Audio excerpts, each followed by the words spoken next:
Olá, este é a Opinião, espaço de debates do 9º Congresso Brasileiro de Direito e Teoria do Estado e do 5º Seminário Internacional de Direitos Humanos. Ao final da primeira manhã de trabalho, estamos aqui com os nossos palestrantes, professor doutor Elton Dias Xavier e o Valdeci, coordenador da APAC de Itaúna.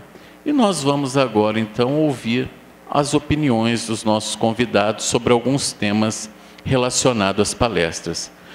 Em primeiro lugar, pergunto ao professor Elton Dias Xavier a opinião dele sobre esse processo que nós temos vivenciado no Brasil, chamado de inflação penal, e ele já tratou, en passant, esse tema na palestra. Então, como ele vê este movimento que nós tivemos no Brasil dos anos de 1990 para cá, de inflação penal, onde várias leis criminalizaram uma série de condutas?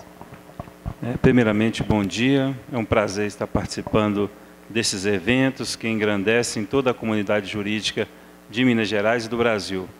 Um prazer maior ainda poder dividir aqui esse espaço, professor, com o senhor, professor Edson, e também com o Valdeci. A inflação penal realmente é um fenômeno atual na nossa sociedade e que pode levar realmente a problemas grandes. Por quê? Porque nós, através dessa criminalização de condutas, podemos chegar a uma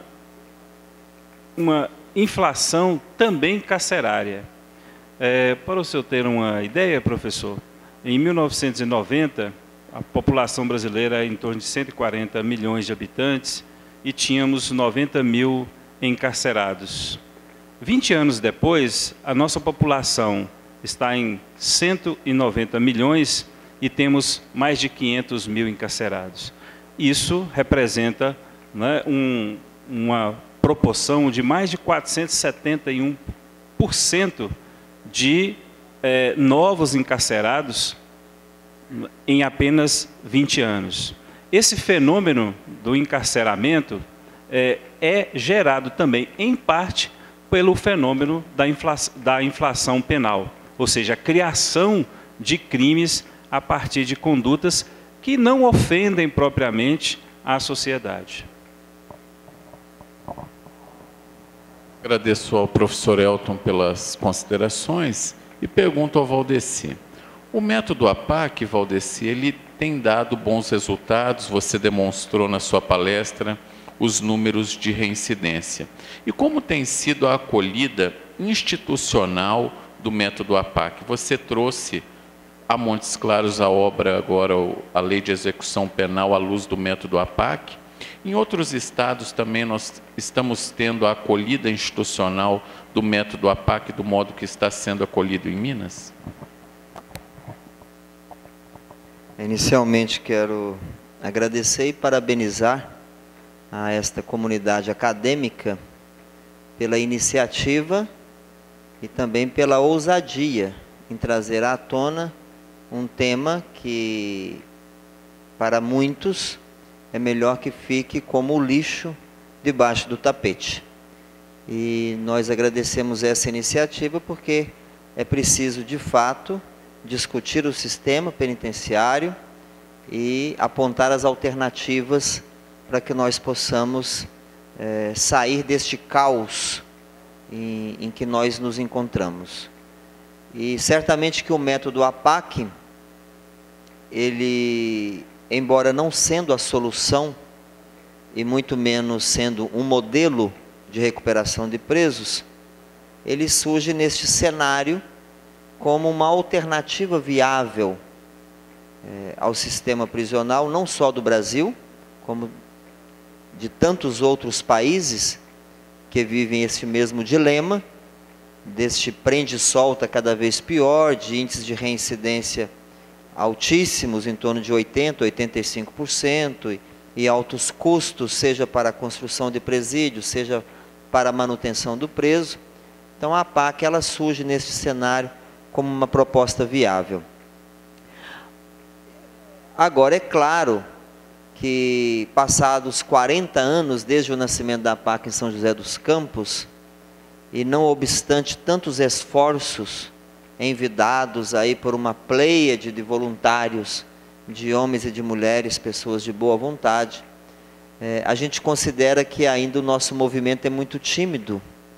Veja que em Minas Gerais nós estamos hoje funcionando com a PACS em funcionamento em 29 comarcas, e sendo que em Minas Gerais nós temos mais de 800 municípios, são quase 300 comarcas no estado de Minas Gerais, né? E embora estejamos presentes em outros estados da federação, mas ainda é também uma presença tímida, e eu não tenho dúvidas de que isso se deve a alguns fatores. O primeiro é o desconhecimento da metodologia. É preciso que a mídia, sobretudo a mídia, ela possa se interessar mais por projetos positivos, como este projeto da APAC e tantos outros projetos positivos que tem no Brasil, e divulgar esses projetos, fazendo quase que um contraponto às notícias que são veiculadas diariamente de tantos crimes e de tanta violência. A violência vai entrando pelos nossos lares através da televisão, do rádio, do jornal, da internet, etc. Então é preciso que a mídia possa colaborar um pouco mais nesse projeto de divulgação da APAC, para que a gente alcance outros municípios, para que a gente possa se instalar em outras comarcas, né? Quero agradecer aos nossos convidados, professor Elton Xavier, Valdeci, que nos brindaram hoje com memoráveis palestras nesta primeira mesa de debates do Congresso Brasileiro de Direito e Teoria do Estado e Seminário Internacional de Direitos Humanos. A temática da punição à luz dos direitos humanos foi hoje aqui debatida de modo a conciliar teoria e prática, e foi de muito proveito a toda a comunidade. Agradeço aos nossos convidados e convido a todos para o evento da noite. Estamos no 9º Congresso Brasileiro de Direito e Teoria do Estado e 5º Seminário Internacional de Direitos Humanos. Tivemos como encontro matutino o tema Desenvolvimento Social e Relações de Cidadania, com os professores Gilmar Ribeiro, o juiz federal Carlos Henrique Haddad e a professora Simone Araújo. Gostaríamos de expor as ideias fundamentais, os eixos centrais e elementares das respectivas palestras das atividades matutinas. Professores. Bom, a proposta da apresentação que foi feita aqui nessa manhã, Mércio, era tentar identificar alguns fatores que pudessem nos ajudar a compreender as razões aí que determinam talvez um certo desinteresse por parte das pessoas em participar de processos políticos. Eu apresentei então aqui a estruturação teórica de um projeto de pesquisa que está em construção e que fundamenta-se principalmente nas ideias de que a perda de uma identidade entre governantes e governados poderia sim estar determinando o que temos chamado aqui de apatia política ou letargia política. E que supostamente esse processo poderia ser revertido a partir de uma reformulação teórica e prática dos próprios princípios que fundamentam o regime.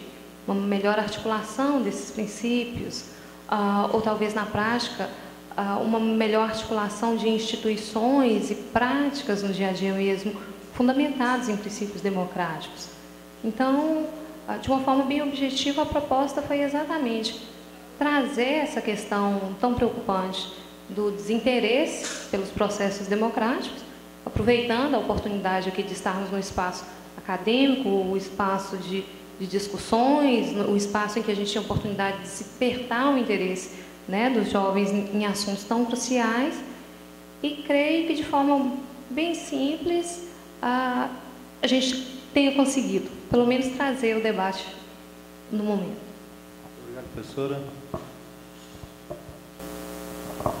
O tema da apresentação foi o crime de trabalho escravo e a atuação da Justiça Federal. O crime de trabalho escravo ele é uma grave violação de direitos humanos. O Brasil já reconheceu sua responsabilidade perante órgãos internacionais de que existe a prática do crime no país, muito embora às vezes ele esteja longe de nossos olhos.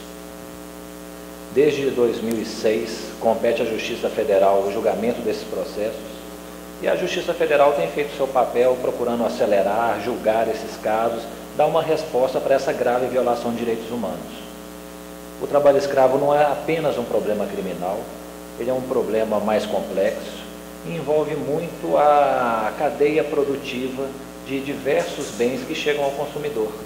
Muitos deles têm sua origem em mão de obra escrava, então é bastante importante que o consumidor tenha consciência daquilo que adquire, daquilo que utiliza, porque é uma forma, às vezes, talvez a mais eficaz, né, de coibir a prática, ou seja, não fornecer lucros para aqueles que se beneficiam da mão de obra escrava.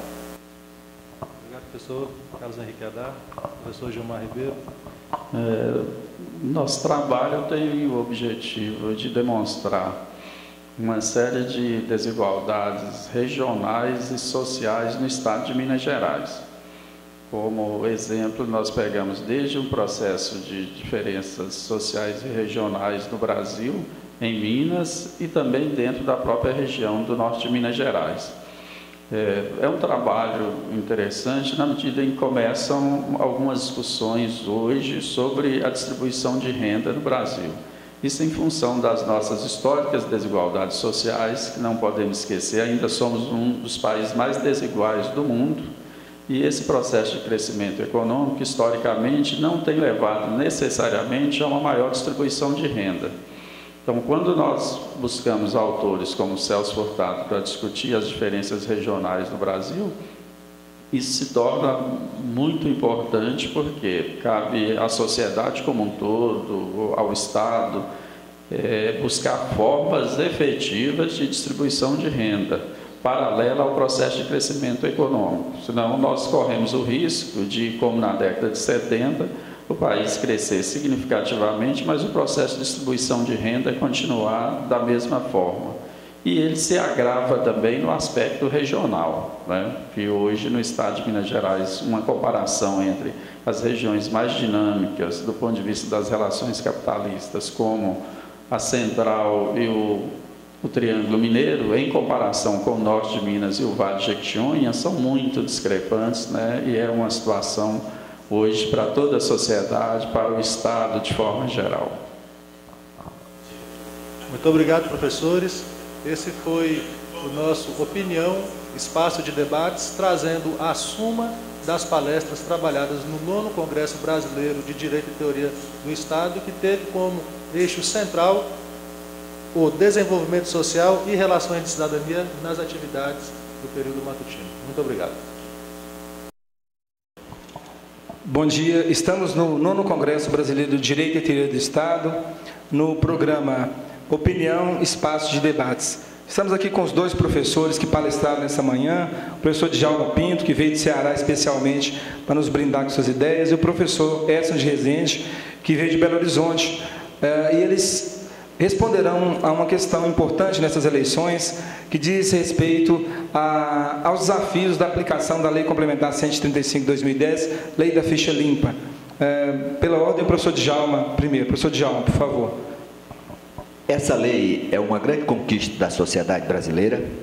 Ela foi projetada através de uma iniciativa popular, de um projeto de lei complementar de iniciativa popular, que previa a inelegibilidade a partir do recebimento da denúncia por órgão judicial colegiado.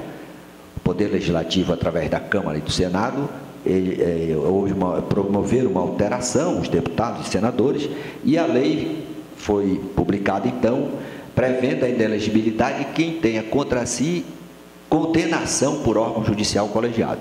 Me parece que nós precisamos ainda evoluir com um futuro projeto de lei complementar de iniciativa popular para que realmente seja declarado inelegível quem tenha contra si denúncia recebida por órgão judicial colegiado, estando a materialidade do crime comprovada e a sua autoria. Até porque é preciso que a sociedade compreenda que o lugar da representação popular deve ser privativo de pessoas com reputação ilibada, com idoneidade, com vida pregressa compatível com a magnitude da representação popular.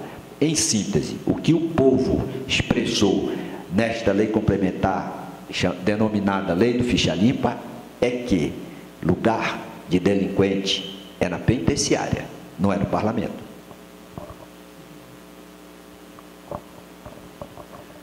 Olha, eu comungo das ideias postas pelo professor Djalma, né, e ressalto a importância de nós termos realmente eleições balizadas por uma legislação dessa envergadura, né?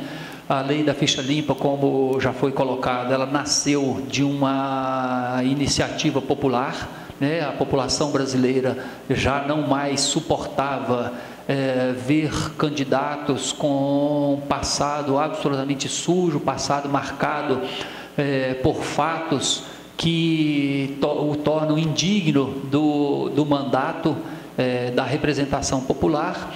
Essa população se organizou e levou a sua vontade ao Congresso Nacional, que por sua vez, quase à unanimidade, converteu essa vontade popular em lei, a chamada Lei da Ficha Limpa, que no final das contas acabou também sendo entendida como constitucional pelo Supremo Tribunal Federal, né, pelo menos na sua base, né, naquilo que ela tem de fundamental. Então é muito importante nós realizarmos uma eleição com a nova lei, a lei que estabelece novos parâmetros para as candidaturas, faz exigências mais rigorosas para as candidaturas, na expectativa de que nós tenhamos aí, eu diria, dois resultados importantes. Primeiro, esse filtro que a Justiça Eleitoral agora terá condições de fazer, porque tem uma lei estabelecendo as hipóteses em que a pessoa não pode ser candidata, e de outro lado,